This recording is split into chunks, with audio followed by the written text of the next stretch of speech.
নমস্কার, শেফালি রসনা রান্নাঘরে। আজকে আমি বানাচ্ছি দেশি ট্যাংরা মাছের তেল ঝাল। দেশি ট্যাংরা মাছ খুবই সুস্বাদু হয় খেতে। একবার ব্যাস বানিয়ে ফেলুন, ভাতের সঙ্গে খুব ভালো লাগবে। আশা করি রান্না ভালো লাগলে সাবস্ক্রাইব কমেন্টস করে জানাবেন কেমন হলো। এবার আমি রান্নার প্রসেসে যাব। এখানে আমি 300 গ্রাম ট্যাংরা মাছ ভালো করে পরিষ্কার করে ধুয়ে সামান্য নুন, হাফ চামচ হলুদ পাউডার, 1 চামচ সর্ষের তেল দিয়ে মাখিয়ে রেখে দিয়েছি। আর নিয়েছি একটা টমেটো, 2টো কাঁচা লঙ্কা, আর 1 চামচ জিরে বাটা, আর সামান্য আদা, তার সঙ্গে 2টো কাঁচা লঙ্কা বাটা। বাকি যা যা লাগবে আমি রান্না করার সময় বলে দেবো। এবার কড়াই বসিয়ে দিয়েছি, কড়াইটা গরম হয়ে গেছে, সামান্য সর্ষের তেল দিয়ে দিলাম।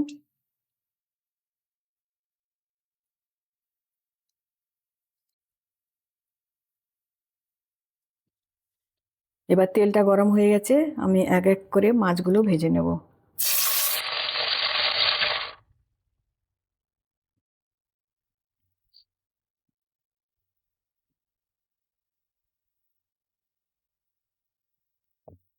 একসঙ্গে হবে না, দুবার করে ভেজে নেব।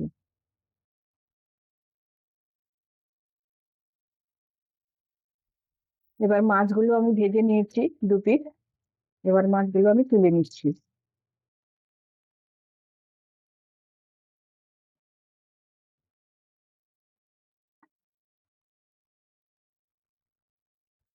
এবার আমার সব মাছগুলো আমি ভেজে নিয়েছি। ওই কড়াইতে, ওই তেলে আমি একটু কালো জিরে ফোড়ন দিলাম, আর দেবো 2টো কাঁচা লঙ্কা, আর দেবো জিরে বাটা, আর আদা কাঁচা লঙ্কা বাটা দিয়ে আমি একটু ভেজে নেব। এরপরে আমি দিয়ে দেবো সামান্য নুন তার মতন।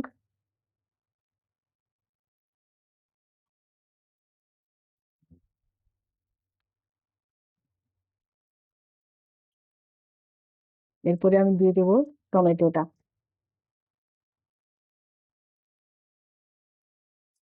দিয়ে আমি ভালো করে কষিয়ে নেব।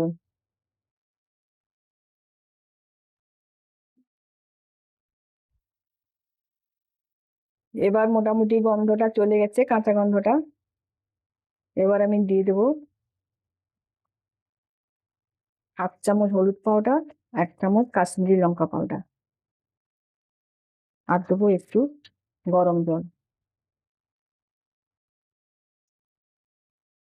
দিয়ে আরো আমি 5 মিনিট কষিয়ে নেবো।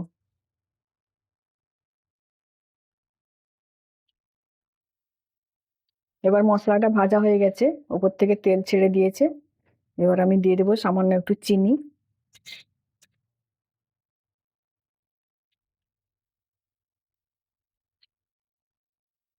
1 মিনিট মতো নেড়ে নেবো।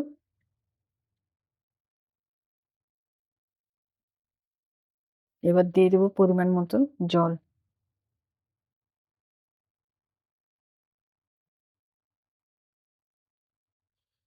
আমি একটু গরম জল দিলাম,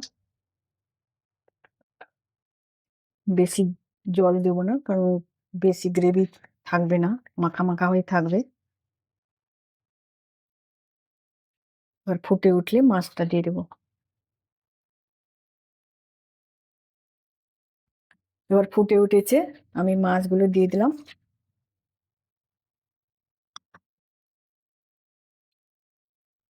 5 মিনিট মতন ঢাকা দিয়ে রান্না করে নেব।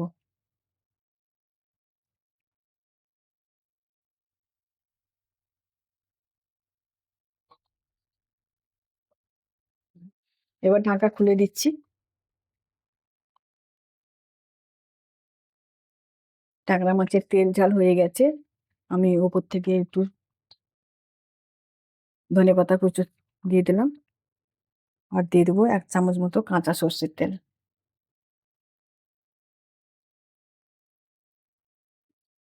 ভাতের সঙ্গে পরিবেশনের জন্য রেডি। নিশ্চয়ই আপনারা একবার ট্রাই করবেন। ভালো থাকবেন। দেখার জন্য থ্যাংক ইউ।